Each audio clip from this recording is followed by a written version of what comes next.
ओम गणपते नमः गणेशाय।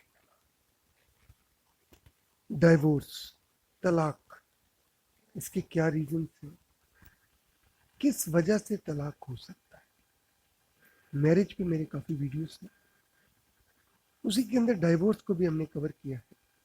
अभी हम बात करेंगे डाइवोर्स होने की वजह क्या हो सकती है। आप किसी का चार्ट देखते हैं तो आप क्या बोल सकते हैं कि इसका डाइवोर्स की वजह क्या है? इसको हम जानने की कोशिश करेंगे नाड़ी शास्त्र के। नाड़ी, ये भी एक एस्ट्रोलॉजी का एक सीक्वेंस है, पद्धति है। नाड़ी में किसी भी प्लेनेट का नक्षत्र देखा जाता है, नक्षत्र का लॉर्ड और उसका सब लॉर्ड, नक्षत्र का लॉर्ड और उसका सब लॉर्ड। सो कोई भी प्लेनेट का नक्षत्र का लॉर्ड और उसके नक्षत्र का सब लॉर्ड उस प्लेनेट के एग्जैक्ट नेचर को सिग्निफाई करते हैं। तो हम जानेंगे किन रीजंस की वजह से डाइवोर्स हो सकता है।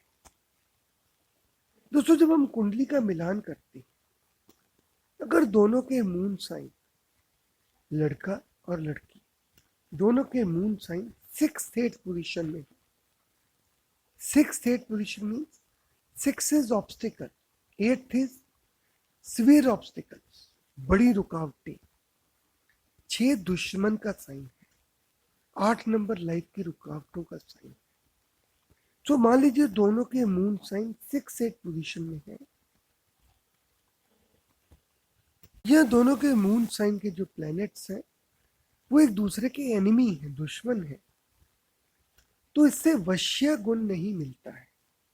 कुंडली में अष्टक गुण में वश्य गुण भी रहता है। इसमें 2 पॉइंट्स होते हैं, तो इसमें 0 पॉइंट्स मिलते हैं 2 में। तो दोनों एक दूसरे को मेंटली पसंद नहीं करते हैं, मानसिक लेवल पे दोनों का मिलाप नहीं होता है।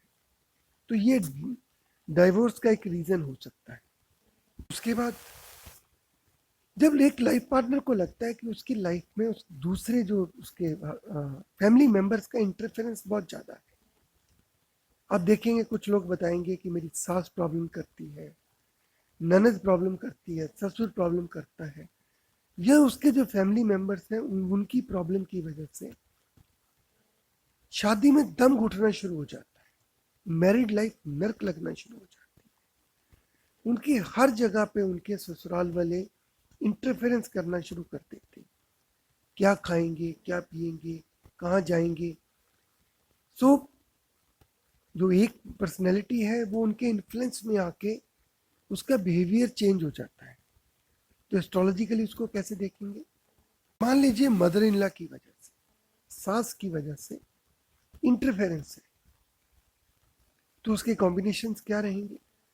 जब 10वें घर का स्वामी अफ्लिक्टेड हो या 10वें घर का स्वामी 12th हाउस में हो और शुक्र के ऊपर 6th हाउस के लॉर्ड का कॉम्बिनेशन हो, या जो शुक्र है 6th या 7th हाउस में हो और डाइवोर्स के कॉम्बिनेशन, तो इसका मतलब ये है कि जो मदर इन लॉ का इन्फ्लुएंस लड़की पे या लड़के पे ज़्यादा है, जिसकी वजह से डाइवोर्स के चांसेस बनेंगे।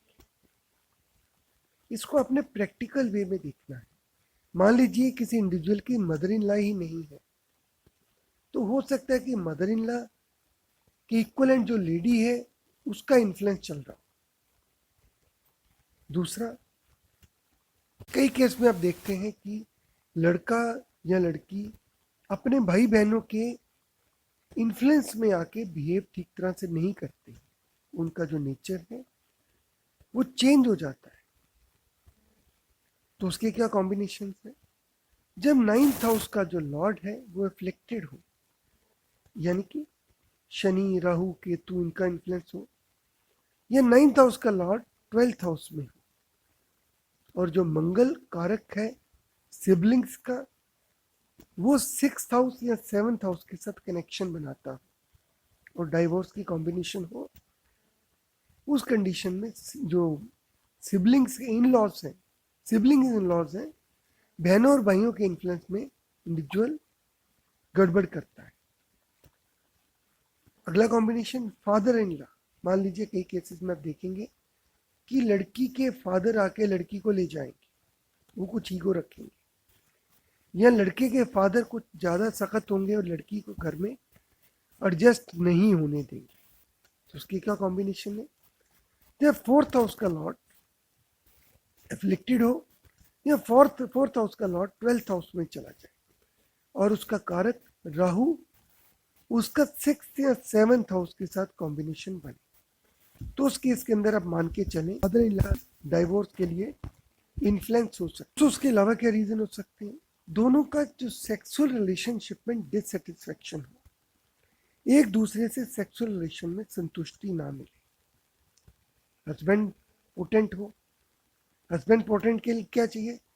शनि और बुध 7th हाउस में D1 चार्ट में हो।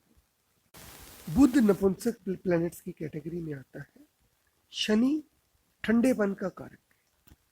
बुध और शनि 7th हाउस में हो, और शनि और बुध का 1, 6 या 10th हाउस के साथ रिलेशन हो, यानी कि हो सकता है कि वहाँ के स्वामी हों, लॉर्ड हों। दूसरा, वाइफ में ठंडापन हो, उसमें क्या हो सकता है? राहु या शनि लगन में हो, या शनि और केतु मून को एफ्लिक्ट करे, और शनि इसका कनेक्शन 1, 6 या 10th हाउस से हो। इसी पे मान लीजिए उन पार्टनर को एक दूसरे में इंटरेस्ट ही ना हो, जब इनका शुक्र 2-8 एक्सिस पे हो, यानी कि एक का शुक्र दूसरे के शुक्र से 2nd और 8th एक्सिस पे है, उस कंडीशन में, और जो वीनस है वो 1, 6, 10 हाउस को इंडिकेट करे, यानी कि शुक्र 1st, 6th और 10th हाउस के लॉर्ड हो, उस केस के अंदर इनको एक दूसरे के अंदर इंटरेस्ट नहीं मिलता है। और दोस्तों, आज की स्ट्रेस के टाइम पे सबसे बड़ी परेशानी प्रोफेशन के चक्कर में इन चीज़ों पे सोच का टाइम ही ना मिले। वजह क्या हो सकती है? जो शुक्र है वीनस कंबस्ट हो, यानी कि सूर्य के बहुत ज़्यादा क्लोज हो, उसमें पावर कम हो, और जो 10th लॉर्ड है वो 7th लॉर्ड के साथ कनेक्शन हो, तो उस केस के अंदर क्या होगा कि प्रोफेशन के चक्कर में शुक्र यानी कि सेक्स की तरफ इंटरेस्ट नहीं बचेगा। इसके अलावा क्या कॉम्बिनेशन हो सकता है? Extra marital relation of this spouse. Spouse के चार्ट में एक्स्ट्रा मैरिटल रिलेशन के कॉम्बिनेशन होनी चाहिए, और राहु 10th हाउस में पोस्टेड हो, उस केस के अंदर एक्स्ट्रा मैरिटल रिलेशंस की वजह से शादी में तोड़फोड़ हो सकती है। डोरी दहेज के लिए जो दशा पीरियड है जिस प्लेनेट की चल रही है, उसका रिलेशन 1st, 6th, 8th और 12th हाउस से, तो उस केस के अंदर डॉरी का एक कनेक्शन बनता है डाइवोर्स के लिए। दोस्तों, डोमेस्टिक वायलेंस, घरेलू मारपीट, क्लेश, घर के अंदर दिक्कत, जब मंगल या सूर्य ये राहु के साथ कंजंक्ट करे, यानी कि सूर्य और मंगल इकट्ठे हों 4th हाउस के अंदर, सूर्य या मंगल राहु के साथ इकट्ठे हों 4th हाउस के अंदर, और सूर्य या मंगल जो भी प्लेनेट 4th हाउस के अंदर राहु के साथ पोस्टेड है, उसका कनेक्शन लगन से 4th हाउस से, 6th हाउस से, 7th हाउस से, 8th हाउस से। डोमेस्टिक वायलेंस के लिए आपने देखना है 4th हाउस के अंदर सूर्य या मंगल दोनों गर्मी और गुस्से, अथॉरिटी के लिए सिग्निफाई करते हैं राहु के साथ, और 1st, 4th, 6th, 7th और 8th हाउस के साथ कनेक्शन। उसके अलावा दोस्तों, जब आप करेक्टर के ऊपर डाउट रखते हैं, पार्टनर के करेक्टर के ऊपर डाउट कब रखते हैं? जब जो नेटल मून है वो राहु या केतु के साथ 8th हाउस के अंदर पोस्टेड हो। राहु जो है वो एक धुआं है, केतु हेडलेस प्लैनेट है। तो मून के साथ जब ये पोस्टेड होते हैं और उसका कनेक्शन 8th हाउस के साथ हो, तो जनरली ये देखा गया है कि जो जातक है उसका लाइफ पार्टनर के ऊपर विश्वास नहीं होता है, उसके करेक्टर के ऊपर उसको शक होता है। एक अगला कॉम्बिनेशन, जबकि पार्टनर की ईगो बहुत बड़ी हो, जब जो नेटल मून है वो सन के साथ कंजंक्ट करे या सन के नक्षत्र में हो और 1st, 6th और 10th हाउस को रिप्रेजेंट करे। जनरली आप देखेंगे जब नेटल मून सन के साथ हो तो ये अमावस का दिन होता है। अमावस का श्राप से भी इसके अंदर है, या सन के नक्षत्र में हो, 1st, 6th और 10th हाउस को इंडिकेट करे, तो ईगो बहुत बड़ी है, ईगो इशू रहता है लाइफ पार्टनर का। वो वजह भी डाइवोर्स की हो सकती है। उसके बाद फाइनेंशियल स्टेटस, कई बार आप देखेंगे कि जो लाइफ पार्टनर के साथ आप उसका फाइनेंशियल स्टेटस देखते हैं, उसकी वजह से आप डाइवोर्स करते हैं।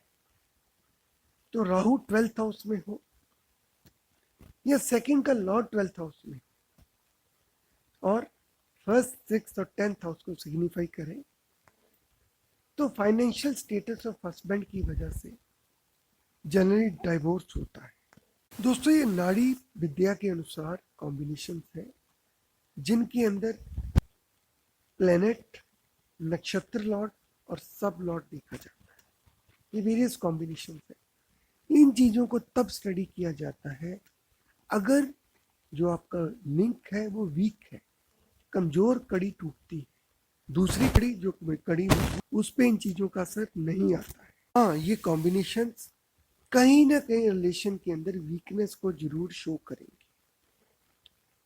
दोस्तों, ये तो है तलाक की वजह। आप किसी का भी चार्ट देख के अब ये समझ सकते हैं कि तलाक की वजह क्या हो सकती है।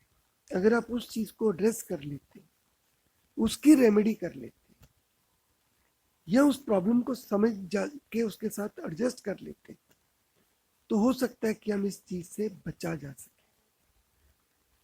दोस्तों, ये वीडियो आपको कैसा लगा, आप अपने कमेंट्स, क्वेरीज कमेंट सेक्शन में दे सकते हैं। आपका दिन शुभ रहे। ओम गणपति नमः।